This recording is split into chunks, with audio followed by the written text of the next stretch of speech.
Welcome to the Otherworlds, where we talk to authors of fantasy, supernatural, and paranormal stories. Let's open the portal and meet our guest. Good morning. I'm Sandra Ruttan, and today I'm joined by LJ Andrews, and we're going to talk a little bit about LJ's forthcoming book and some things that are in store later this year. And we'll just dive right in. Welcome, LJ. Thanks for joining us. Thank you for having me. Okay, so I gave you the option, and you chose to start off with a game. And this game is just for you. So I'm going to read a line. And you're going to tell me which of your books it's the first line from. Okay. So, The pressure's on. Ooh. his cries tore through her soul. I don't know. That's the first line? That's the first line. I believe it goes on. I think you made a vow by the goddess. Don't do this. You swore Oh, me. that's from Mischief and Mages. Ah, yes, very good. Very good. As Um, soon as you went to the next line, I was like, oh, I know what it is. yeah, once you get the next line. Okay, so next, her first brother called them bastards. That's Night of Masks and Knives. Knight of Masculine Knives. Excellent. And this one I just feel certain that you're gonna know. The ending needed to be altered. The Ever King. Okay. And no one would search for his body when I finished with him. Is that Den of Blades and Briars? Pen of Blades and Fires. That's excellent. And I was thinking about this because um I have a crime fiction background and there's a lot of emphasis placed on first lines. And you've Yes. written so many books that I found myself wondering, how do you keep it all straight? Like, I mean, do you have a Bible that's like bigger than the screen? Or how do you keep track of all of your characters and your worlds and your magic systems? Well, it's getting harder as especially like the Broken Kingdoms universe, which includes the Everseas. It's gotten so large now that it's getting a little harder. However, especially with the Broken Kingdoms characters, I know them very well because I wrote them for so long. And so, like Den of Blades and Briars, that's book 7.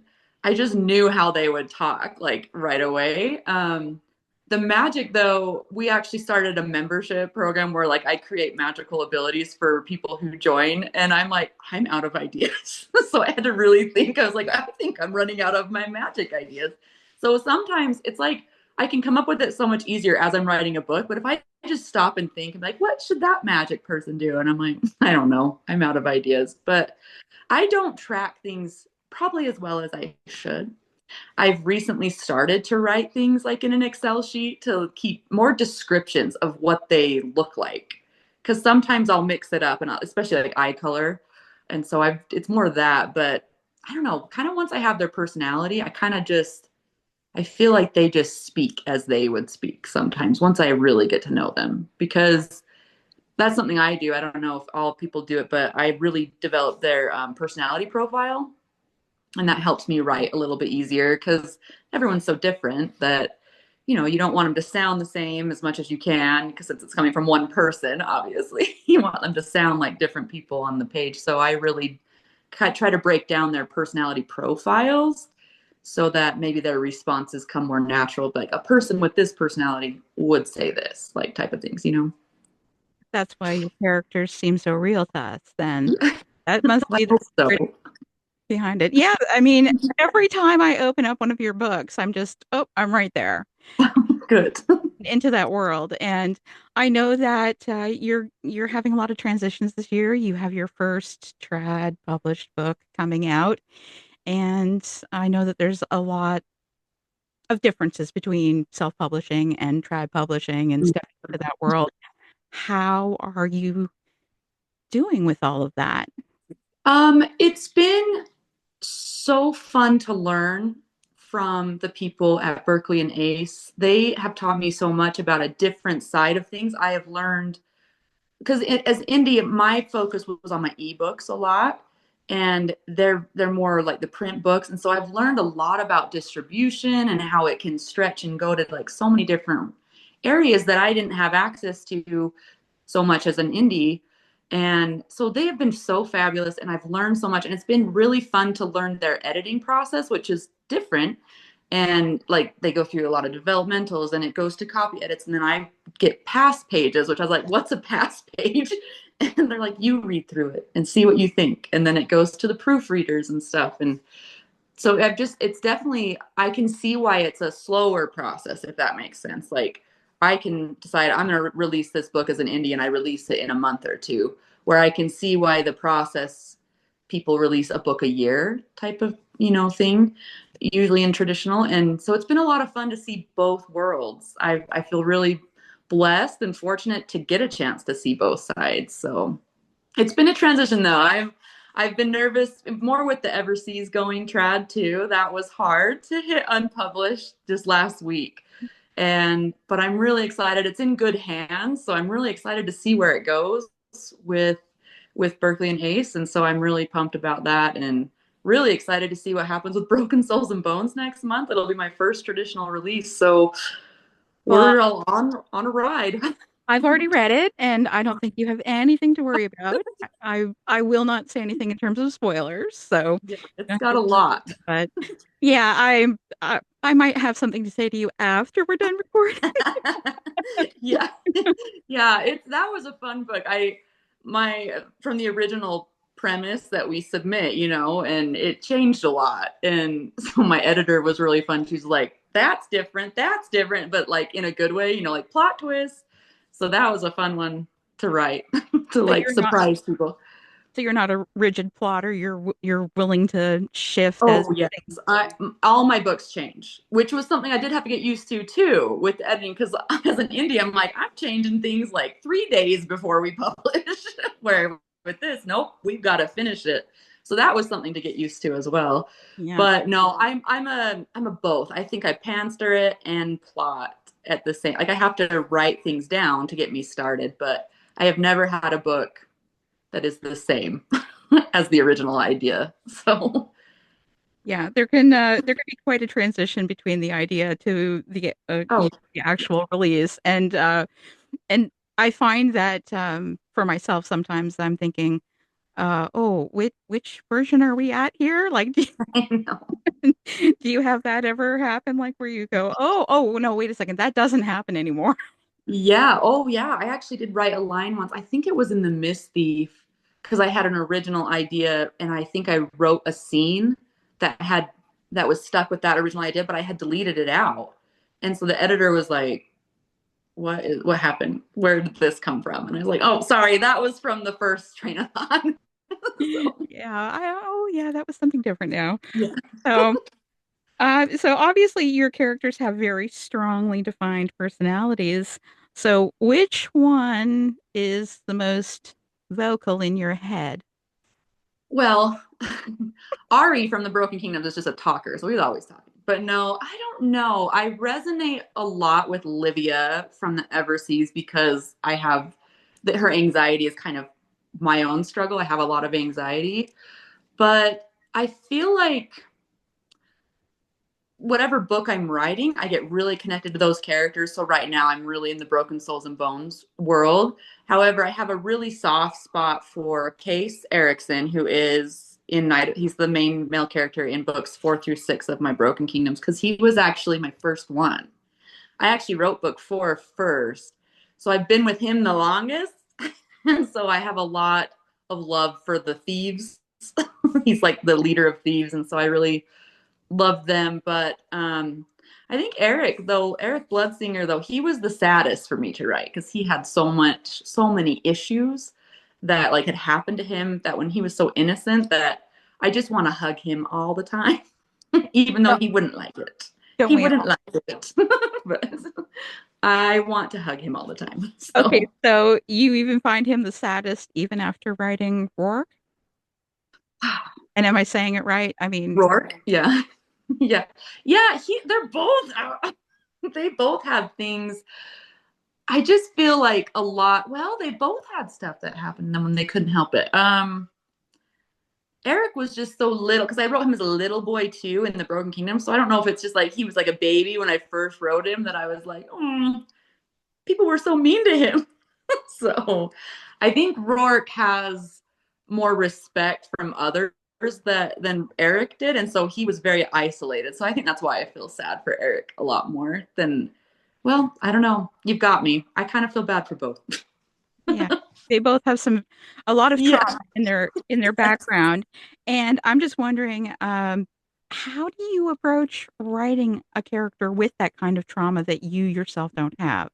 Yeah, it's hard. So I try to do as much research as I can to be sensitive because there are people who really they've gone through traumas that are similar to that.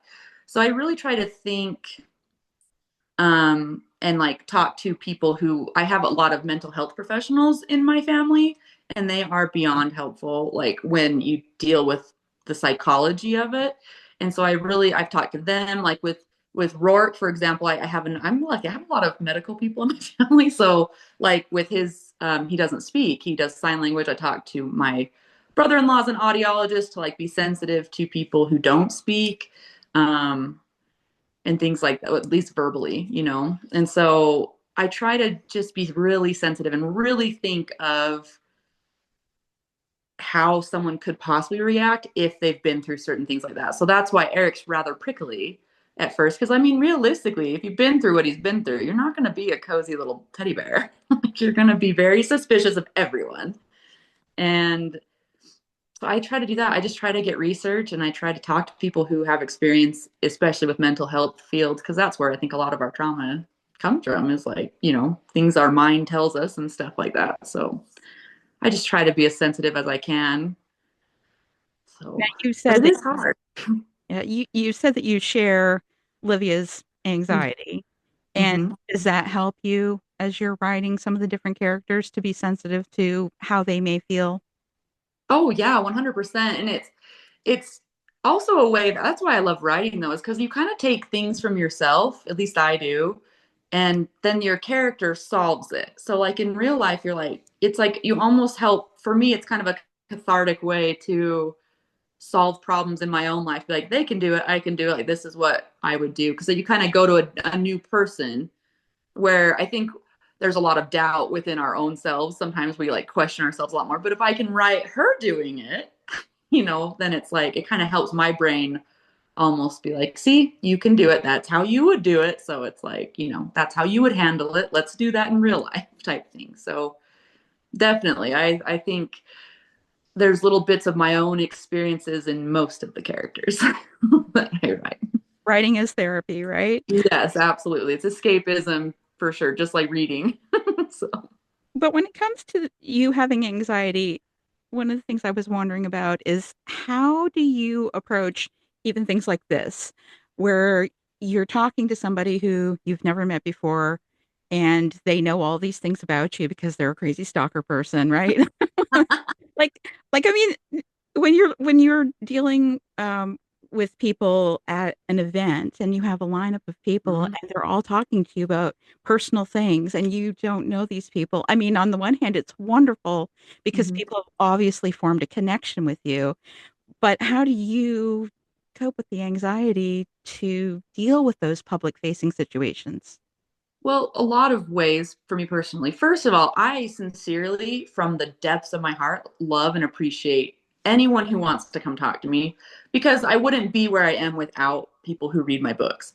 And to hear how it's impacted them, like I just want to hug everybody. Not everyone's a hugger though. So, and I do get socially awkward. But I think it helps to like we're all kind of the same at least at events I've known like a lot of bookish people we're all a little nervous and so we're all kind of talking about books and it's like our thing so that really helps break the ice when we're all just there to talk about books and we all are kind of introverted in a little bit of a way and you know so that helps that we're similar and so people get it but I'm a big meditator and a big like that. I do that every morning. And my sister-in-law, she's a counselor. She actually works with us, and she's always her. I love her quote. She always tells me when I start to kind of spiral. She's like, find the evidence that your thoughts are true. And then if you can really start to find that your thoughts are kind of going out of control, there's no evidence for what I'm thinking is going to happen or what is happening, then I always use it. I'm like, your voice is always in my head, like find the evidence. Oh, So I'm a big meditator, and that has helped a ton. So that's fantastic. I mean, it's interesting. It's the challenge of different forms of communication too. Like you have a thriving Facebook group, and you're very active there, and you interact with people on a regular basis, and it just feels like such a wonderful community. Like, I mean, I'm there, so that's my impression. Is like there's so much positivity and so much love, and you've created this safe space on Facebook where people can really share their love for your books, which is wonderful. And I'm just wondering, like, how did that come about in terms of like, at what point did you feel like I need to find a way to speak directly to fans? And has it been harder since you're moving into trad now? so it was about the third book of the Broken Kingdoms. I just got some advice from another author that was like, you should really have like a fan page that where it's just you and like you, it's a little bit more intimate. And so I started it and it just started blowing up. And from the get-go, I talked to, well, it was just myself at first. And then as I started getting more employees like my PAs and stuff, I just said, we're going to bend over backwards to make sure people have books. And if they can't, because I think I came from a spot where I had very, very little money. And so I couldn't buy books. And so that's where it started, was like, if you need a book, we'll get you a book type thing. And that, for some reason, that like, just that first post years ago about like, hey, contact me, like you can reach out to us. We're pretty chill people. We want to make sure everyone can read and be involved in this community. Um, it kind of established this level of giving to each other in the Wicked Darlings. Like everyone is very giving with information, even if someone asks the same question like 20 times, like someone's always there gently like answering for them and giving back and stuff like that. And I don't know if that's what fostered it, but I'm really fortunate. I did have to put a warning because some people come in and critique me, and that's like, that hurts my feelings. So that's that only happens very rarely. And now it's to the point that if that happens, people like a kind of attack for me. And so, and I don't even see it. I'm not allowed in the group before 8, so people can do a sweep. Oh, So really? my Wow. PAs, they're like, don't go in before 8 a.m. so we can just double check to make sure nothing is mean. So, but I don't know. I am so fortunate because I've heard of some authors leaving their own groups because it gets really negative for them. And so I'm really fortunate. I have really kind, generous fans. Like with signings, for example, I have people that are packing 25 to like 50 books just to send to other people who can't come and get a signing exclusive. And they're willing to do that. I don't know. I'm really fortunate. It has been different, more outside of my fan group, like on social media, people express disappointment. Um, for the Everseas leaving Kindle Unlimited and stuff like that. And I just try to be professional and just say, this is what's happening. I'm sorry you're disappointed, but my readers are so kind and supportive. Like they are amazing. So I get like emotional just talking about them because they are just the kindest people. Well, I sort of feel like it must be a situation of like attracts like, because you've even just started the Wicked Darling Fairy, where you're Oh, going to, send books to people who can't afford them, and and occasionally merch and things like that mhm. from the store.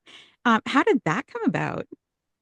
It goes back to, again, like I know what it feels like to not have anything. Like my family and I grocery shopped at a food bank before my books took off. Like that's how hard up we were. And so I think I've always been kind of obsessed about, like, I know people are struggling because there's so many layoffs in the States right now, like insane amounts. And I'm like, I can't imagine how scary that is. And, we have government workers in our family and stuff like that. So I know how they're just kind of tense, like just waiting for the axe to drop on them. And so I just, for me, books, my motto is kind of dirty, but I love like everyone deserves to get railed by Faye. in the books. And so I just want someone to, I guess I want people to avoid their reality and problems. So I know what books are to me. They are during my hard, especially financial times. I would go to a book at night and I'd be like, I can just forget for a few hours that life is hard. And that's, I think, where it stems from. But yeah, we just sometimes we have extra stuff. We have a lot of scratch and dent books sometimes, or kind of random swag. I get a lot of like my foreign translations that I'm like, what am I supposed to do with all these? So I thought it would be fun if we just randomly send books and it just is delivered by the fairy. Oh, And hopefully it helps people. oh, it's wonderful. I think it's fantastic. I actually was thinking about asking you about your store because your store is amazing, Mhm. and you have so much merchandise in there, and it's all wonderful. I told my mom, I was talking to my mom last week, and I told her, yeah, I'm not allowed to go to this link because I'll like drop a grand like in a Yeah. blink, and I Yeah. just really don't have that Yeah. brand to drop. But I mean, it's so hard to choose between all of the wonderful things that are in your store. And I was just wondering, like, how did that come about in terms of you creating the store? And also, you have wonderful character art from Mhm. your indie published books. Uh, and I was wondering, at what point in the process do you commission the art? Do you commission it early to have a visual in front of you, or do you just deal with it later after the book's finished? Or So about the character art, in my weird little head at the beginning of the Broken Kingdoms, I thought you only got character art if like people, if you were traditionally published and people drew it. So I like let it go. And then I was like, no, there's tons of artists out there. I'm just going to ask them to draw my characters. So I started commissioning art just as I wanted. So I got the first chunks of the Broken Kingdoms characters right before Night of Masks and Knives released. And that was just fun. Like I kind of already knew how they looked, but I will say, I get a lot of comments. They're like, your art looks really different, like between artists. And I'm like, because I guess, and I know it might drive readers nuts, but I just give them the same description. And I like to let artists kind of be themselves too and like kind of see how they envision the characters. So they do look different. Sometimes my characters will not look 100% the same across artists, but I think everyone has their own style. So I kind of like to let artists like go with it too. So anyway, so I just started commissioning art and then I became obsessed with it and I spend a small fortune on character art all the time from artists. I am constantly commissioning art and I don't know when to stop and I don't think I will stop. I never will. oh, why should you have to? I mean, Yeah, I love it so much. it's wonderful, and I actually like that you allow artists to have their own Yeah. interpretation and have some variants because if your books were ever picked up to be adapted for film, Mhm. you know the fights that are. Mhm. So do Yep. you secretly ever think about fan casting for yourself, or do you Yes, try to avoid that? I do. The one I cannot figure out though, I have searched high and low. I don't know who would play Eric. If Oh, if ever sees, I don't know. Who do you have someone? Scatty. I'm not sure. Uh-huh. You know who I'm talking about when I don't want to use their real name without permission.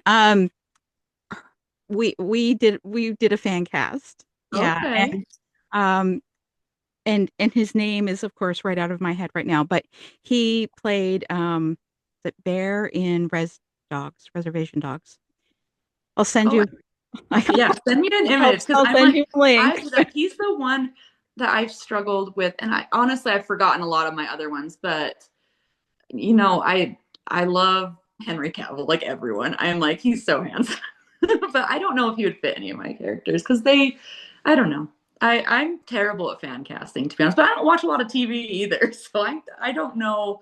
All the characters that I know are from like the 90s, and they're all like older now, so they wouldn't work. So Yeah, that's same, and all of a sudden we were watching The Pit last night and like, oh, you're just having like these flashbacks to ER. yeah. That's sort of like dating myself here a little bit, but I'm staying up with Oh, everybody who's popular is really hard when it is. I I see don't people know doing who fan anyone casting. I don't is. know what they're talking Yeah. about. Yeah. So I'm like, I don't even know. I just see a picture and I'm like, that person looks kind of similar, but I don't even know if they're an actor. So, Yeah, um, it might be an actor, they might be a model. Who knows? yeah, yeah. Oh, do you wanted to know about my store? I forgot. I'm Yeah, sorry. I when just you kind of went started off. it. So, well, I just had the idea to sell books because, again, another advice from authors, but I have to give credit where it is due. Katie, my PA, and my sister, she, she kind of came in and started helping me with it. That's where she kind of rolled in to help me run things because I started getting too busy. I'm like, I can't do this at all on my own. And I'm terrible with pricing things. I will just send people stuff. She's like, you're going to lose a lot of your own finances if you keep doing that. So, she just came in and helped me. And so really Katie is the one that's credited with organizing the store. And we're still doing it. I have to shut down today because did this big photo shoot of all the books. So it's like, we'll all be more cohesive. So the web designer is getting that all put together. So that's why it's shut down today. But so yeah, my two PAs, and then now Aubrey runs the store, and Katie is more just like the overlord. That kind of helps it. But I have to credit her. She's the one that really got licensing deals going, so people make merch for us and things like that. So she is the brains behind it all.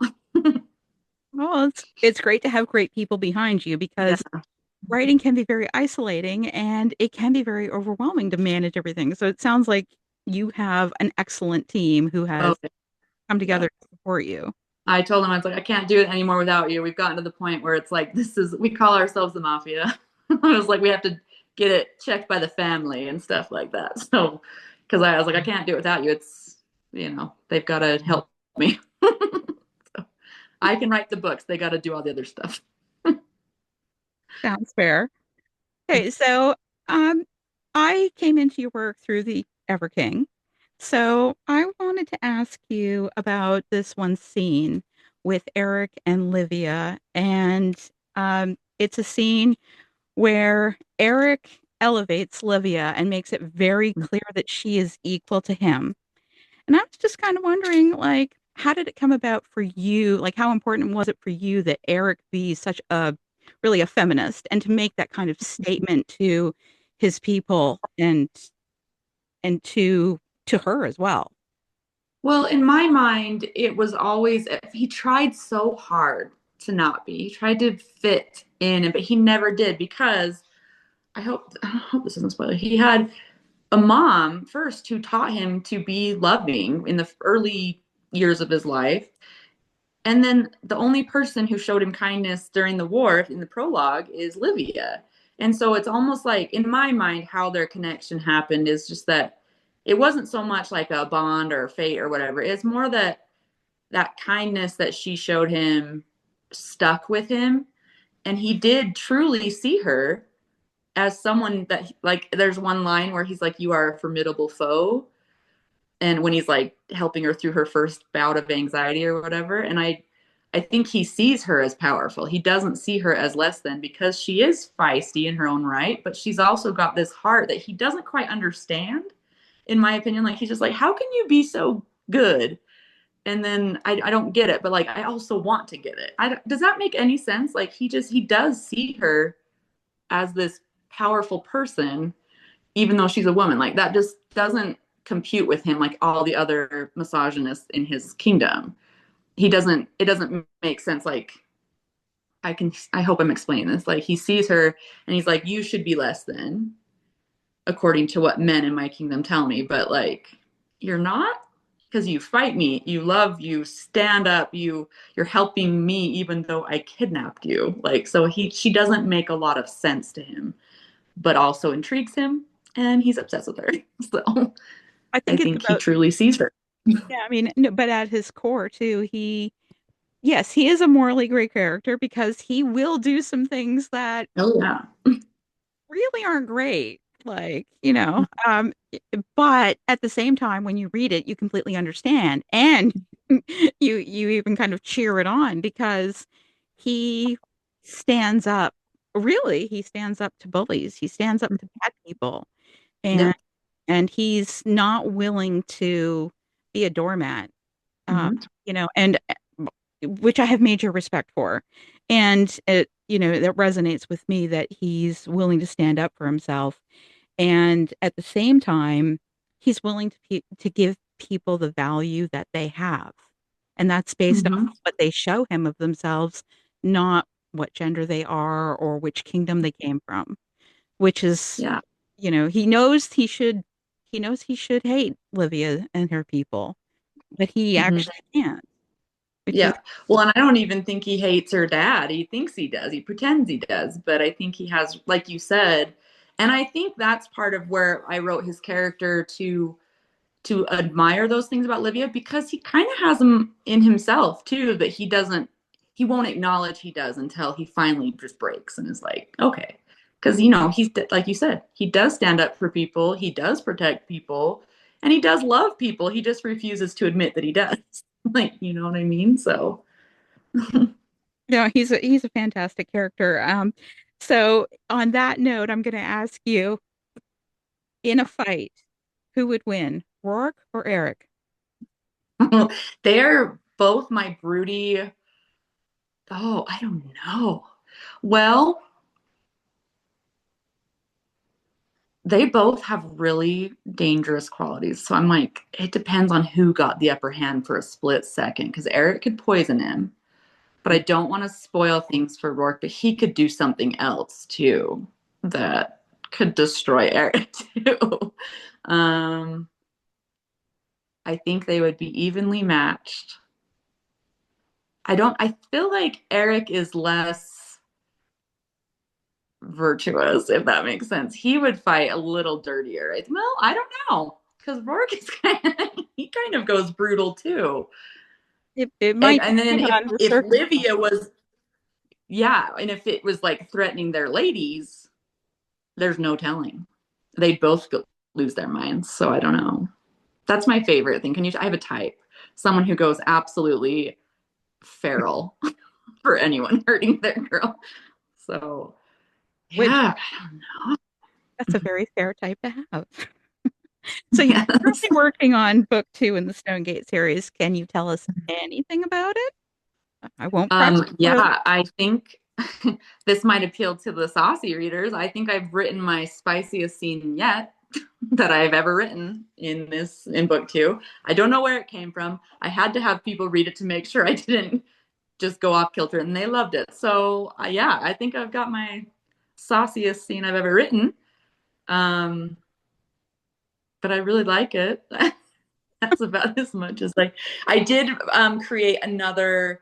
I said this at a convention, so I'll say this vaguely. I keep it vague, but I did write, because one of my favorite things about writing fantasy is you create your own lore and culture and like almost not religious aspects, but sort of like where this clan does this to show this, if that makes sense. And so there is something that Rourke's clan does that's really gross and brutal, and he does it to show, and it's to show like that you are like basically spitting on someone's grave, but it's really gory, and it's like they kind of like washes himself in blood and stuff like that of that person.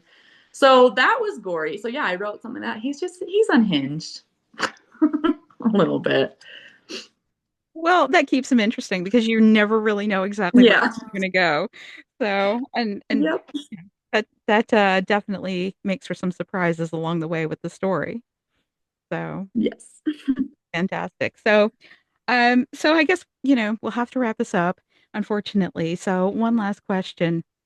If you had to choose one ever magic to have, which ever magic would you choose for yourself?